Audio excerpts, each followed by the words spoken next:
عزیز القدر سامعین اکرام، سلام مسنون۔ اسلامی لٹریچر کے مطالعے کے دوران آقائے نامدار تاجدار مدینہ سرکار دو عالم صلی اللہ علیہ وسلم کے حلیہ مبارک ام معبد کی ایک قلمی تصویر جو تاریخ کا ایک انمول خزانہ ہے نظروں سے گزرا، اسی کو پیش کرنے کی سعادت حاصل کر رہا ہوں۔ سماعت فرمائیں۔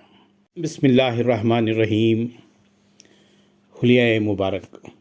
راہ ہجرت کے مسافر آگے بڑھے تو بنی خزاع کی ام معبد کے خیمے پر ٹھہرے۔ ان کا نام عاتکہ بنت خالد تھا۔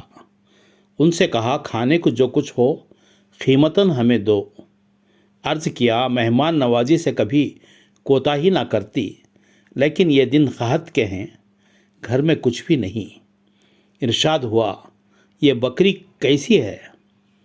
عرض کیا، لاغر و ناتواں ہونے کی وجہ سے ابو معبد اسے ریوڑ کے ساتھ نہیں لے گئے۔ فرمایا، اس میں کچھ دودھ ہے؟ عرض کیا، نام کو بھی اس کے تھنوں میں دودھ نہیں ہے۔ فرمایا، مجھے دودھ دوہنے کی اجازت دے دو۔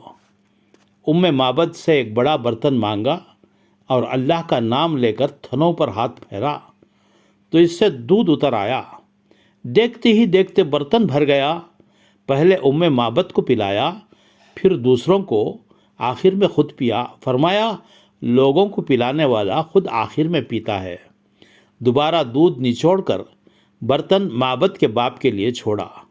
مقدس قافلہ اپنی منزل کی طرف چل پڑا۔ اس بکری نے بڑی طویل عمر پائی اور آخر وقت تک اس کا دودھ خشک نہ ہوا۔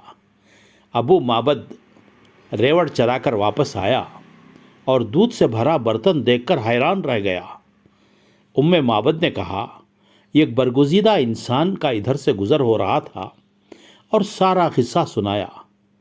ام معبد کے باپ نے بے قراری سے کہا، ذرا اس مقدس اور برگزیدہ انسان کا حلیہ تو بیان کر۔ نگاہ برق نہیں، چہرہ آفتاب نہیں، وہ آدمی ہے مگر دیکھنے کی تاب نہیں۔ نگاہ برق نہیں، چہرہ آفتاب نہیں، وہ آدمی ہے مگر دیکھنے کی تاب نہیں۔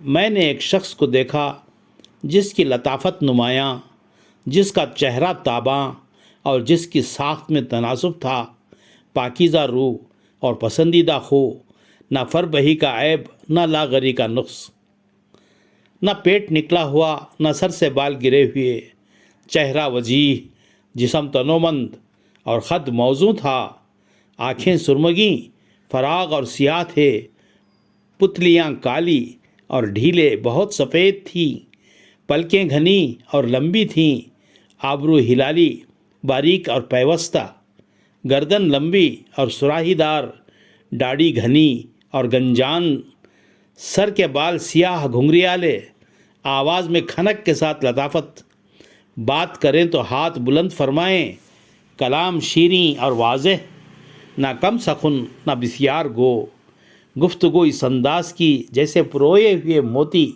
دور سے سنو تو بلند آہنگ، قریب سے سنو تو دل فریب، کلام نہ طویل نہ بے مقصد بلکہ شیریں، جامع اور مختصر، کمی بیشی الفاظ سے معرّہ، خاموشی اختیار کرے تو پر وقار اور پر تمکین نظر آئے، خد نہ درازی سے بدنما اور اتنا پست کہ نگاہ بلند تر پر اٹھے، لوگوں میں بیٹھے تو سب سے جاذب اور دور سے نظر ڈالیں تو بہت باروب، وہ نرم و نازک شاخوں کے درمیان ایک شاخ تازہ جو دیکھنے میں خوش منظر، چاند کے گرد ہالے کی طرح رفیق گرد و پیش، جبکہ کچھ کہے تو سراپا گوش بن جائے، حکم دے تو تعمیل میں ایک دوسرے پر سبقت لے جائے، سب کا مخدوم سب کا مطاع، مزاج میں اعتدال، تندی اور سختی سے دور، یہ ان کا حلیہ اور مختصر اوصاف ہیں۔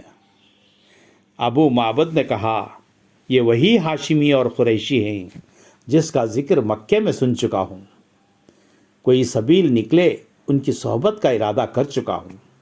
بعد میں ہجرت کر کے دونوں میاں بیوی مدینہ آئے اور ایمان کی دولت سے مالا مال ہوئے، معبد کی یہ قلمی تصویر تاریخ کا انمول خزانہ ہے۔